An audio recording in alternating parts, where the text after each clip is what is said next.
El 15 de septiembre de 2008, un lunes, empleados de Lehman Brothers salen de la sede del banco en Manhattan cargando cajas con sus pertenencias. La empresa que los empleaba, con 164 años de historia, la cuarta mayor firma de inversión de Estados Unidos, acaba de declararse en bancarrota. Ese día, los mercados financieros globales entran en lo que solo puede describirse como pánico puro. Las bolsas se desploman. El crédito se congela. Bancos que parecían invulnerables descubren que están al borde de la quiebra. Gobiernos que defendían los mercados libres se ven obligados a nacionalizar bancos y aseguradoras. En 6 meses, la crisis destruirá billones de dólares de riqueza. Millones de familias perderán sus casas. La tasa de desempleo se duplicará. Y el sistema financiero mundial estará a punto de colapsar. Todo empezó con hipotecas. Con casas. Con el sueño de que todo el mundo pudiera ser propietario. En los episodios anteriores hemos visto crisis causadas por guerras, por decisiones políticas, por el petróleo, por el colapso de sistemas enteros. La crisis de 2008 fue diferente. Nació dentro del propio sistema financiero. Fue creada por la innovación financiera, por la desregulación, por incentivos perversos y por una fe casi religiosa en que los mercados se autorregulaban. Es, probablemente, la crisis más compleja de explicar. Pero también una de las más importantes de entender.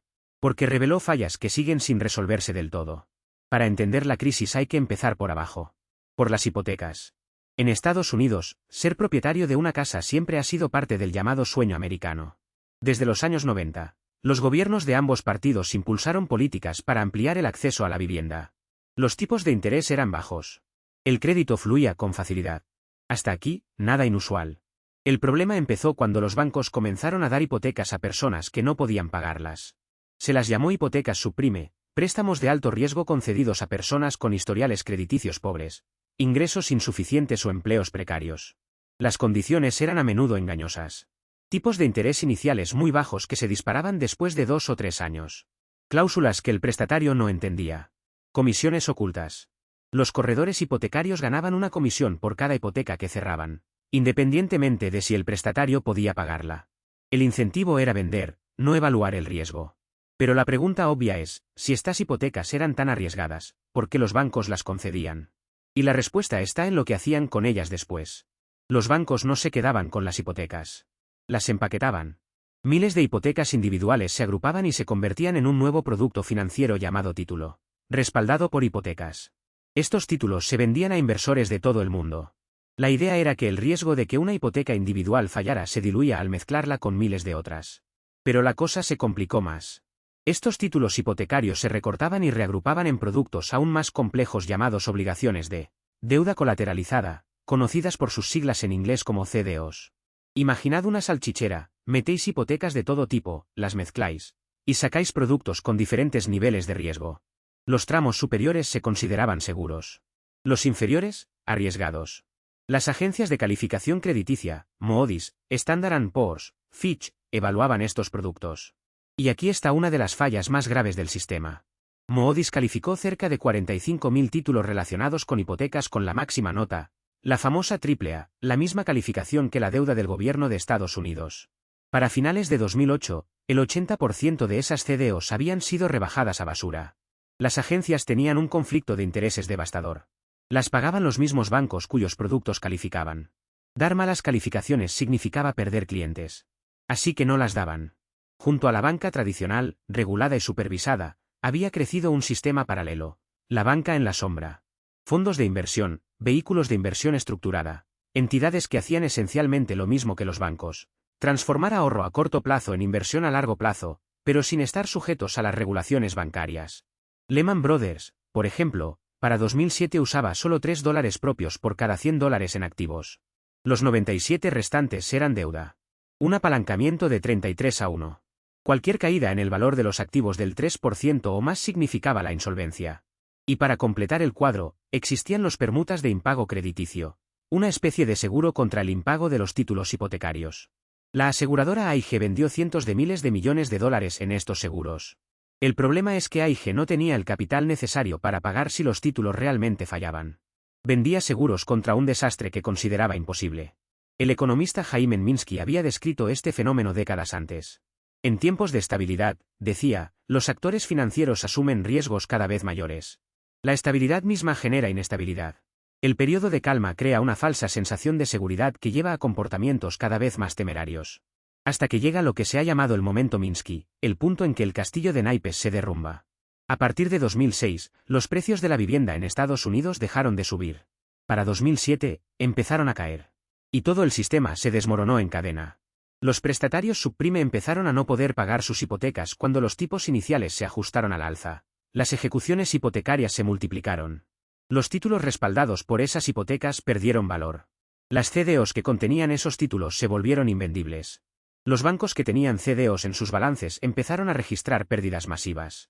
En marzo de 2008, Bear Stearns, el quinto banco de inversión de Estados Unidos, fue rescatado por JP Morgan con la ayuda de la Reserva Federal. En septiembre, el gobierno tomó el control de Fannie Mae y Freddie Mac, las dos gigantescas empresas hipotecarias semipúblicas. Pero cuando Lehman Brothers pidió ayuda, el gobierno decidió no rescatarlo. La decisión de dejar caer a Lehman fue, en retrospectiva, el momento que transformó una crisis financiera grave en un pánico sistémico global. Al día siguiente, la aseguradora AIG colapsó. Esta vez el gobierno sí actuó, inyectó $182.000 millones para rescatarla. La razón era que AIG había vendido tantos seguros a tantas instituciones financieras que su quiebra habría arrastrado al resto. El contagio fue inmediato y global. En Islandia, el sistema bancario, que representaba 10 veces el Producto Interior Bruto del país, se desplomó. Irlanda garantizó toda la deuda de sus bancos, una decisión que casi arruinó al Estado. España vio estallar su burbuja inmobiliaria. Grecia entró en una espiral de deuda de la que tardó una década en salir. Los rescates bancarios provocaron una indignación masiva. Y con razón.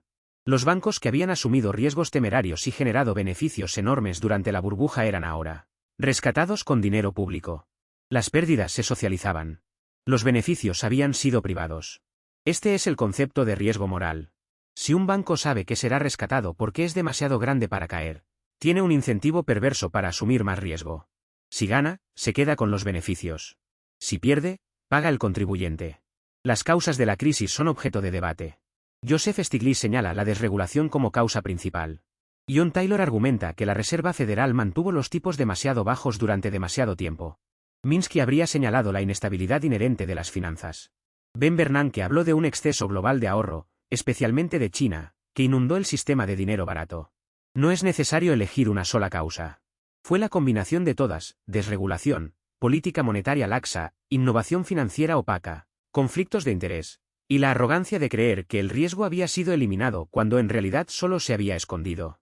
Después de la crisis, se aprobó en Estados Unidos la Ley Dodd-Frank de 2010. La reforma financiera más importante desde el New Deal. Requería más capital para los bancos. Creaba nuevas agencias de supervisión y establecía mecanismos para liquidar bancos grandes sin recurrir al rescate público. En Europa se creó la unión bancaria y se reforzaron los requisitos de capital. Pero muchos economistas señalan que las reformas fueron insuficientes. Los bancos demasiado grandes para caer siguen existiendo. De hecho, algunos son más grandes que antes de la crisis, resultado de las fusiones forzadas durante el rescate. La banca en la sombra ha seguido creciendo, adoptando nuevas formas. Y la memoria institucional, como siempre, se desvanece con el tiempo. 8 millones de familias americanas perdieron sus casas por ejecución hipotecaria. 8 millones.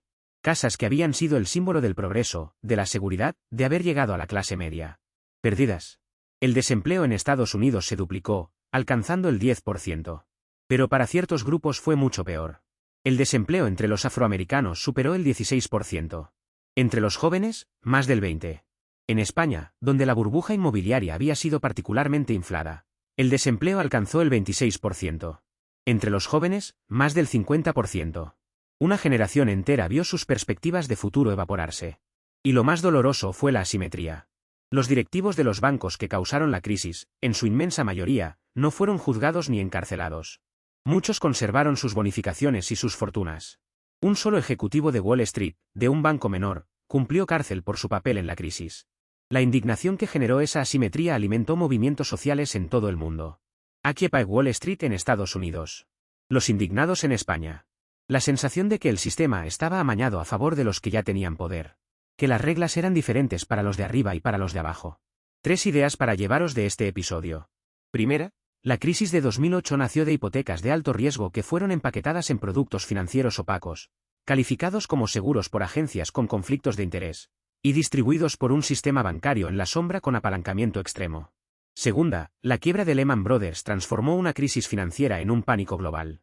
Los rescates posteriores con dinero público plantearon el problema del riesgo moral, privatizar beneficios y socializar pérdidas. Tercera, las causas de la crisis son múltiples y debatidas. Desregulación, política monetaria laxa, innovación financiera sin supervisión, y la creencia de que el riesgo había sido eliminado. La combinación de todas produjo la peor crisis financiera desde la Gran Depresión. 2008 no fue la última crisis, ni la primera del mundo globalizado. Desde el colapso asiático de 1997 hasta el cierre económico planetario por la pandemia de 2020, cada crisis ha enseñado algo al mundo. A veces la lección se aprende. A veces se olvida. Eso, la próxima vez.